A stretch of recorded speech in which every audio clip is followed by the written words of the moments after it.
Hello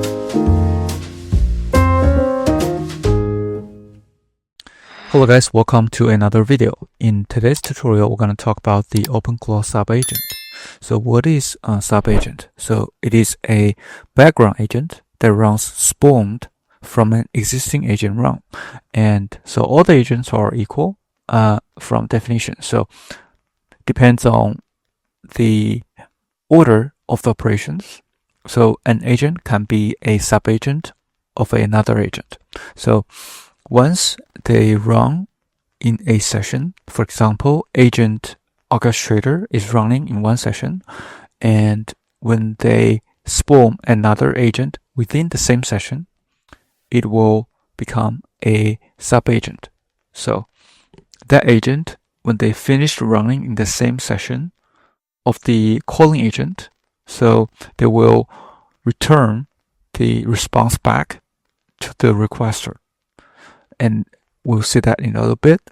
So basically, when you created a subagent, it will have a session ID like this: agentId, subagent, and OIlama. So the agentId is the caller agent. For example, the lead agent is calling a writer agent. So the agentId will be the lead agent. The subagent OIlama will be a OIlama that represent the writer agent.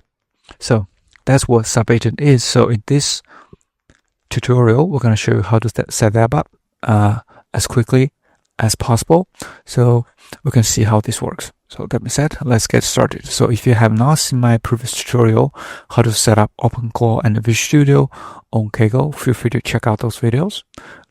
So we already have everything set up. So we're gonna only talk about the subagent in this video. So here's the Visual Studio instance that's on Kaggle. And once you set up OpenClaw, then you can check out the agents, what agents are already there. So by default, there are only a default agent. It's called main agent.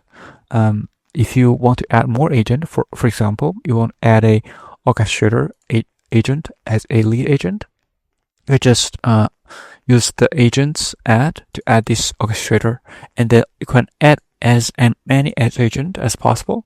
So you can add, like, for example, researcher and coder and writer. So those are all the agent. They're all equal, but depends on how you want to use those agents. One agent can become a subagent of another agent. So, and for example, you can build a team of agent. Like employees, the orchestrator might be the co-founder, and the researcher or coder or writer or marketer, they're all like employees. So these are just examples. You can create your own team structure. Then you can use the OpenClaw agent list to figure out all the agents that are available. So for example, you can see the agents here. There are maybe 5 or 6 agents that we created, and if you want to set up a default agent, just put it on the top of the OpenClaw agent list. So for example, in this case, just go to this agent section. There is a list array, so you can see the first item is the default agent. So when you created the agents, all this workspace and agent directory will be automatically created. Make sure that for the lead agent or any agent, subagents, you want to run inside an agent, you specify the subagent list. So these are only the agents that can run within a agent session. So for example, if you run orchestrator as a default agent, you create an interactive session. If you want to call the researcher, coder, or writer agents, you have to specify them in here, or you will not be able to call those or spawn those inside this main agent section. So that's that. And make sure you also configure the agent default configuration to specify the subagent max spawn depth. So the depth 1 is just one agent, and max spawn depth 2, meaning that you can have, for example, level 2 agent, which is subagent of level 1 agent. Hope that's clear. For example, the level 1 agent, which is the main agent, would be the co-founder. Then the level 2 agent will be, for example, the principal engineer, or maybe a principal marketer, something like that. So after everything is configured in the OpenClaw JSON, you can start testing that. So the easiest way to test it is through the terminal UI. So stands for TUI. So if you go to the OpenClaw, basically there's an OpenClaw TUI command. So you can just run that to go to a interactive session for OpenClaw. But before we go there, we can also customize different agents that we created. For example, once you create an orchestrator agent, you can define the soul, which is what the agent is. And so in this case, we created a orchestrator agent, and there is a soul markdown file. You can go to this file and then add whatever the description of this agent. So also you can go to the agents markdown file to actually define a playbook for this agent, and also define the rules for this agent. So as concrete as possible. So those are the main two files we want to configure for this agent. So let's go to this workspace to see. For example, you can go to this file or this folder to see all the different files you can customize. For example, in the orchestrator workspace, there's agents folder, there's bootstrap identity, and there's tools. So and workflow auto. If you want to configure the workflow automation, then you can also add that markdown file and put a prompt inside.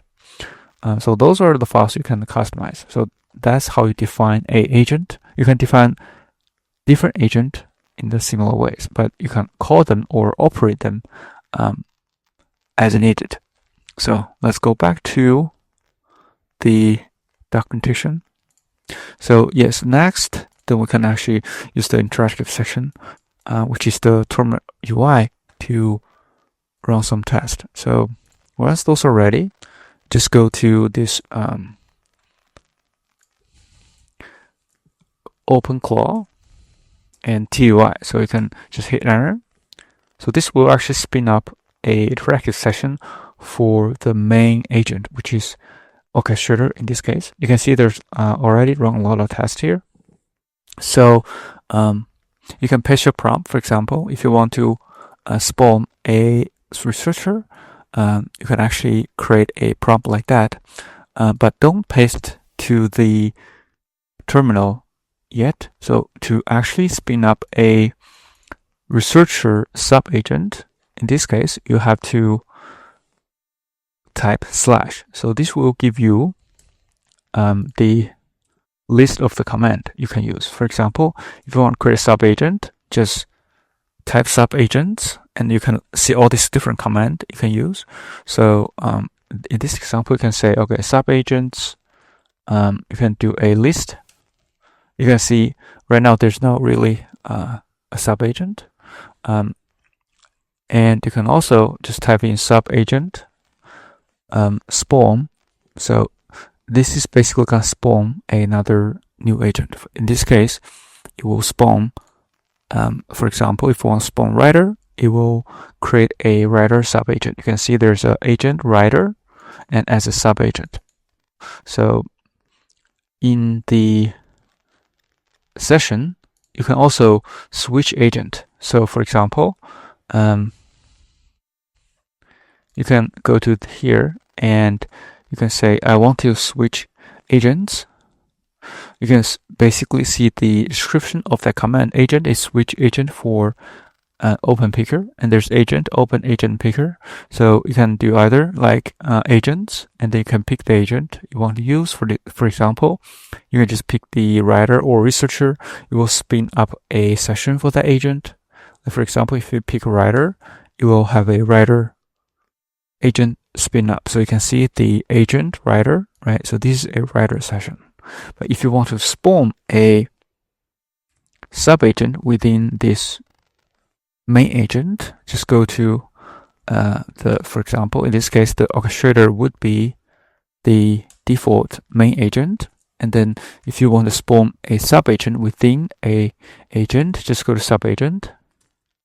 And you can see there's a spawn command. And put in the agent ID and click some, for example, write a article about AI and SaaS.